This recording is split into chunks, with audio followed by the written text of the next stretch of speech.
دیکھیے انٹرنیٹ کیا ہے، اس ٹاپک پر آج ہم بات کریں گے۔ انٹرنیٹ کیا ہے؟ انٹرنیٹ کی مختصر تعریف کہ سمندر کی مانند انٹرنیٹ وسیع اور ہر لمحہ متغیر ہے۔ جس طریقے سے سمندر کی گہرائی کا پتہ نہیں چلتا، اس کی حد کا پتہ نہیں چلتا، اسی طریقے سے انٹرنیٹ بھی اتنا وسیع سسٹم ہے، کوئی بھی صحیح معنوں میں اس پر مکمل دسترس نہیں رکھتا۔ جی ہاں، کوئی بھی آدمی اس بات کا دعویٰ نہیں کر سکتا کہ اس کو انٹرنیٹ میں موجود تمام معلومات کا علم ہے، کیونکہ یہ وقت ہے اور اب وقت کا تقاضا بھی ہے، ہر کام انٹرنیٹ سے ہو رہے ہیں، اکثریت انٹرنیٹ کی پابندی ہو رہی ہے۔ انٹرنیٹ ایک عام چیز بن چکا ہے، اکثر جو کام ہوتے ہیں وہ انٹرنیٹ سے ہی ہوتے ہیں، بلکہ یہ تو ایک وقت کا ایک آپشن بن چکا ہے، اور یہ بہت تیزی کے ساتھ ترقی کر رہا ہے، کیونکہ انٹرنیٹ میں دستیاب معلومات ہر لمحہ تبدیل، تحلیل اور جمع ہو رہی ہے۔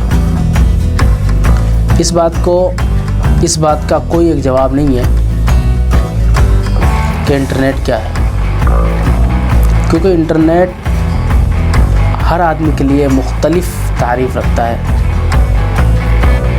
دیکھو، انٹرنیٹ سے فوائد بھی بہت ہیں اور انٹرنیٹ سے نقصانات بھی بہت ہیں، یہ آدمی اپنے اوپر ڈیل کرتا ہے۔ ہمیں اگر بہت کچھ نالج سیکھنی ہے، بہت کچھ بننا ہے، تو انٹرنیٹ سے وہ نالج بھی سیکھی جا سکتی ہے اور انٹرنیٹ سے آدمی برباد بھی ہو سکتا ہے، دونوں بات۔ اس لیے ہمیں چاہیے کہ آج اللہ نے جو یہ نعمت دی ہے ہمیں، اس کا ہم اچھا استعمال کریں،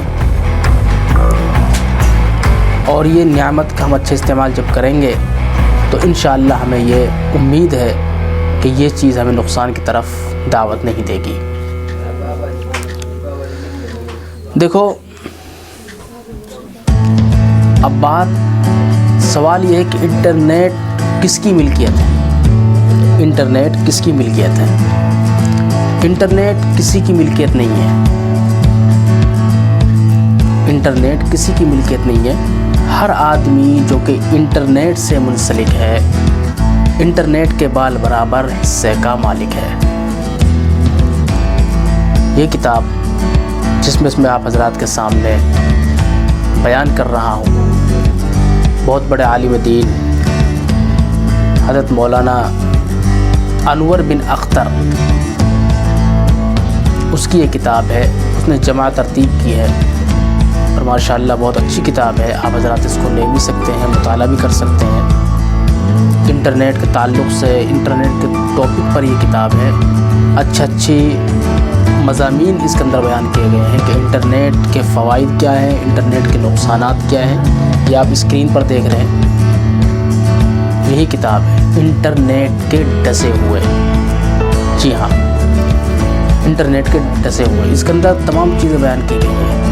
اوپر دیکھیں، انٹرنیٹ اور جرائم، انٹرنیٹ اور یہود و نصارہ کی سازشیں، انٹرنیٹ پر عیسائیت کی تبلیغ، انٹرنیٹ پر عشق اور بے وفائی کی داستانیں، انٹرنیٹ پر اسلام اور کفر کی بینگ، نیٹ چیٹنگ کی تباہ کاریاں، انٹرنیٹ کلب سے نوجوانوں کی تباہی، یہ تمام آپشن اس کے اندر دیے گئے ہیں۔ آپ حضرات اس کا مطالعہ کیجئے، انشاءاللہ فائدہ مند رہیں گے۔ بس ہم چھوٹا سا مختصر سا مضمون آپ حضرات کے سامنے بیان کیا ہے۔ آپ حضرات کو اگر اچھا لگا ہے تو ہماری ویڈیو کو لائک کیجئے، شیئر کیجئے، اپنے دوستوں کو ثواب کی نیت سے شیئر کیجئے۔ السلام علیکم ورحمۃ اللہ وبرکاتہ۔